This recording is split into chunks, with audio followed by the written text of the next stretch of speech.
Picture this. You're enjoying a nice hot shower. The water cascades over you, washing away the stress of the day. The steam rises, creating a warm, comforting cocoon around you. It's a moment of pure bliss, a small luxury we often take for granted. Suddenly the water turns ice cold. You gasp, your body tenses, and the shock jolts you out of your relaxed state. It's a rude awakening, a stark contrast to the warmth you were just enveloped in. Then without warning, it becomes boiling hot. The steam intensifies, filling the room to the point where you can barely see. You instinctively cover your face, trying to shield yourself from the scalding water and the dense mist. You're blinded. When you can see again, you're not in your bathroom anymore. The familiar surroundings have vanished, replaced by something entirely different and unexpected. Gone are the smooth tiles and chrome fixtures. Instead, there's rough-hewn wood and... is that straw on the floor?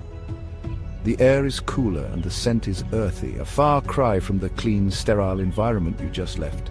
Welcome to the Middle Ages, my friend. Hope you didn't like indoor plumbing or deodorant. The conveniences of modern life are nowhere to be found. Instead, you're faced with the harsh realities of a time long past. Your modern sensibilities are in for a shock. Forget about antibiotics or even basic sanitation. The streets are dirty and the concept of hygiene is rudimentary at best. Medical practices are primitive and illnesses that are easily treatable today could be fatal back then. One sniff of the air will tell you things were different back then. And not in a good way. The stench of open sewers and unwashed bodies is overwhelming. It's a stark reminder of how far we've come and how much we take for granted in our modern world. Medieval folks didn't bathe much. Consider yourself warned. Hygiene was practically non-existent and the streets were often filled with filth. People lived in close quarters and the lack of cleanliness led to a host of problems. And forget about toilet paper. They used whatever was available, like leaves or even their hands. Sanitation was a major issue. They used something called guardrobe, which was basically a hole in the wall, high above the street. Waste would just drop down, often landing in the streets below. Disease ran rampant. Plague, dysentery, typhoid, all were common. You name it, they had it. The lack of proper medical knowledge and hygiene practices made it easy for illnesses to spread, and probably no cure for it. Medical treatments were rudimentary at best, often involving herbs and superstitions rather than science. A simple cut could kill you. Infections were common, and without antibiotics, even minor injuries could become deadly. So be careful with those knives, eh? Everyday tasks carried risks, and people had to be cautious. And don't even think about drinking the water. Wells and water sources were often contaminated, unless you like the taste of dysentery, of course. Waterborne illnesses were rampant, making clean drinking water a rare commodity. Good luck asking for directions.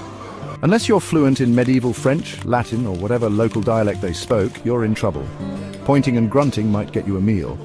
Maybe, but try explaining the concept of Wi-Fi or a smartphone. You'll be branded a sorcerer faster than you can say Merlin. The medieval world was all about hierarchy. Society was structured in a rigid way with everyone knowing their place. You've got your king, your nobles, your knights, your peasants. Each class had its own roles and responsibilities, and moving between them was nearly impossible. Guess where you'll end up? That's right, Peasantville. Most people were peasants, working the land and serving the upper classes. Population, you. Better learn to milk a cow and plough a field. Daily life was tough, with long hours and hard labour. And watch what you say. The church had a lot of power back then. It influenced every aspect of life, from birth to death. One wrong word about religion and you could be accused of heresy. Heresy was a serious crime, often leading to severe punishment. Not a good look, trust me. Being accused of heresy could mean imprisonment, torture, or even execution. It was a dangerous time to speak out against the church.